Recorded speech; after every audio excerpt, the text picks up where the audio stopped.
Madison Rollings asks, comments about Louis Rossman's video about your framework investment, specifically his comments at 10:20. Oh Yeah, boy. some people were suggesting that you watch it on the stream. I mean, Maybe this is more of an after party thing for us to check maybe, out. maybe, That yeah. might make a little bit. That might make a little bit more sense. Um, yeah. Why don't we? I mean, it's the super chats now. I guess. Yeah, we better just look at it, right? So specifically at 10:20. So guys, this is without context. I haven't watched the whole video, but let's go ahead and have a look together, shall we? YouTube channel with 14 million subscribers, and he doesn't give a shit. He's just gonna say, "This is what I believe in. I'm going to Huh? invest in what I believe in. If you don't like that, you can gargle my balls." Well, I guess he's not What? going to say that because he has a PG audience, but you get the idea. I respect what he's doing here, and I think that the real key here is not just his 200K, although his 200K is most certainly a 200K more than what I put in.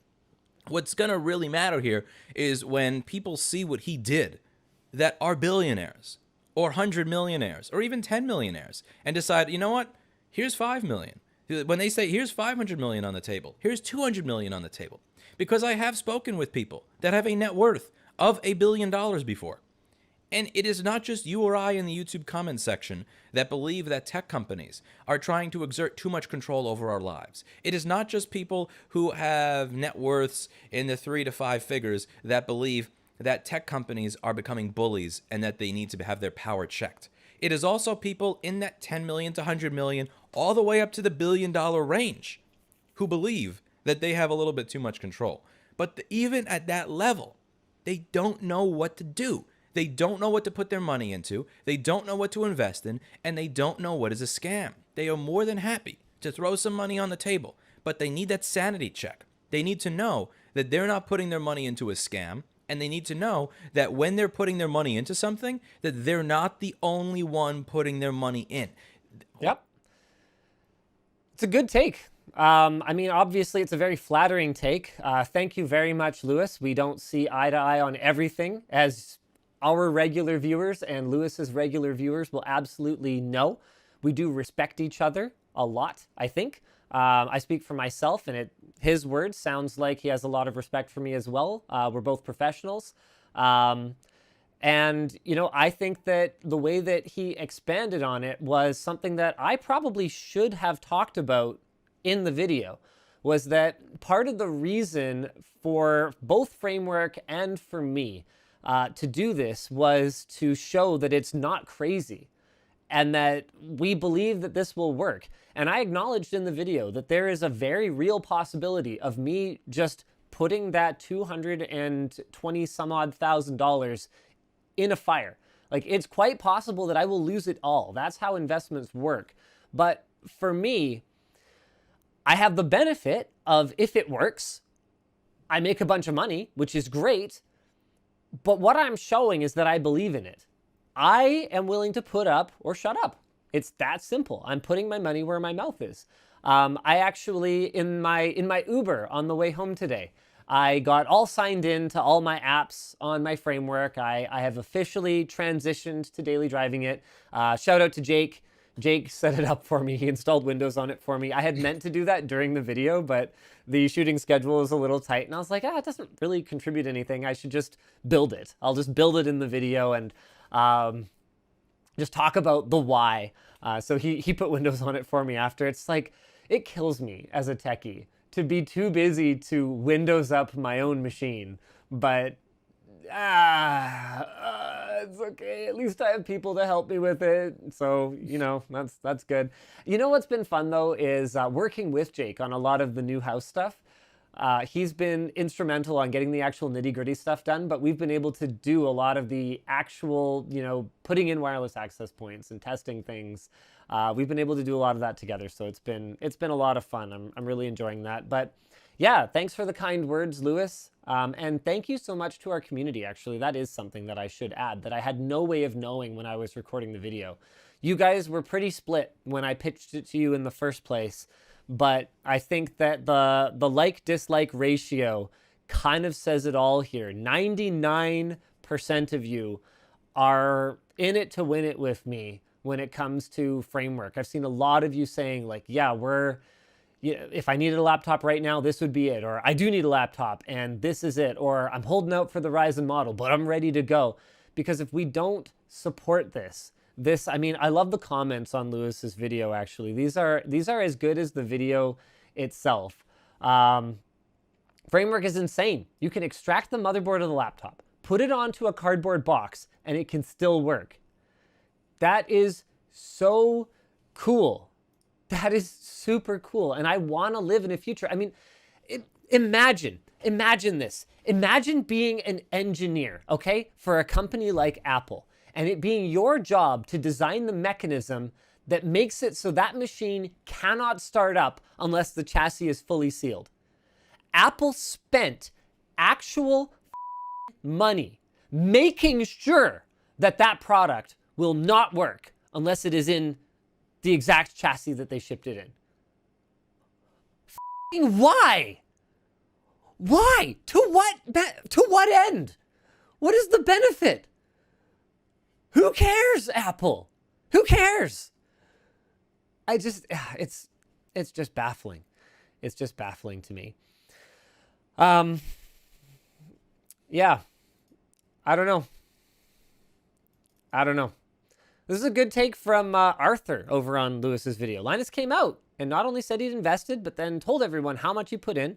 He went on to explain why he did it, why the company needs investment, and why he believes in Framework's business model. And even though he didn't want to, he stopped reviewing other laptops to avoid any appearance of conflict. Now, that part I said I have not committed to. When I'm excited about something, I want to talk about it. So I'm still undecided as to whether or not I will talk about other laptops in the future. But he goes on, make no mistake, Linus is not being altruistic. He believes he will make his money back. I want to believe that. I do. I want this to freaking work. That's what I said in the video. I want a front row seat. I want to be rooting for this even harder. That's what I want. I want it to win. I want you guys to know that I want it to win. Anyway, an investment has genuinely nothing to do with altruism. An actual investment has nothing to do with altruism. What it does have to do with is belief in a product or an idea. I mean, I bought the product. That was altruistic. Yeah. They offered to send me one for nothing. And I said, no, I want to buy it. I literally preferred to give them my money rather than take their money. That's the only altruistic thing. I genuinely believe that this is something that the entire tech industry should strongly get behind if you want a brighter future for technology. Absolutely. And I know that sounds like really grandiose, but I actually truly believe that. I think this is extremely important. I think this company is extremely important. I hope it sends a trend. And I think this is the point where I keep on bringing up, I won't buy one because I'm too cheap and I'm not going to get past that line. I'm sorry, I just won't. But if I bought something that wasn't this at this point in time, I would be very disappointed in myself. And that's a weird thing to even say because I'm talking about buying a product. But in regards to, like Linus was saying, putting my money where my mouth is, I've been talking about wanting this type of stuff literally since the very beginning of me being into technology, and it has not really truly existed in this form.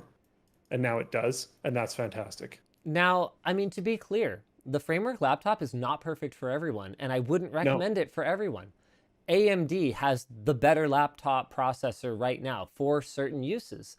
One thing that's really cool, Jake clued me into this. Even though Framework does not have Thunderbolt 3 support listed on their website, he plugged in a Thunderbolt 3 device and it actually worked. So it has apparently unofficial Thunderbolt support, which I did not even know. So I had held on to, I still have my XPS 13 2-in-1 loaded up with all my stuff, and it sits in my office because every once in a while I'll need to make a video or I'll need to do something where I need a Thunderbolt device, whether it's to run a Thunderbolt capture card or I need 10 gig. We ended up using Jake's MacBook, but I was going to bring it with me to the the NAS, the server video that's coming out this weekend that we shot at my house when we were there doing the access points. So every once in a while, I just need Thunderbolt for something. But now that I know that the support is, if not coming in the future officially, at least unofficial, that'll probably get me out of most of those situations. So I'm super jazzed. I can just put the XPS 13 2-in-1 back in inventory. Just the AMD thing, and like them having an AMD offering would be great, and I like that you're pushing in that direction. But oh, I have news. Oh, I have news. So yeah, the Framework laptop, not perfect for everyone. So don't feel bad if it's not right for you and you need to get something else. Like that, I want to make sure that's really clear. What I was going to say is I don't think most people are in that category. It's going to happen. There's going to be some out there, but I don't like. Yeah, I don't think most people are there. That's all. Right, but there's hopefully lots of other things coming. But I did hear back from AMD since I recorded that video. So this is not verbatim, but I heard back from Chris there. I've seen emails going back and forth regarding Framework internally, so that's good news. And she'll let me know what else she hears. So if nothing else, Framework's on the radar now, because unless you can get support from AMD in terms of processor allocation, I mean, you could work with an OEM. You could design an AMD laptop. If, all you need is one chip. Yeah, sure, fine, no problem. That prototype a laptop. But if you don't get allocation support from AMD, no OEM is going to take you seriously. Nobody's going to build your chip. Nobody's going to build your design, because they're going to know that it's just a waste of time setting up the tooling for it, because you're never going to be able to produce in volume.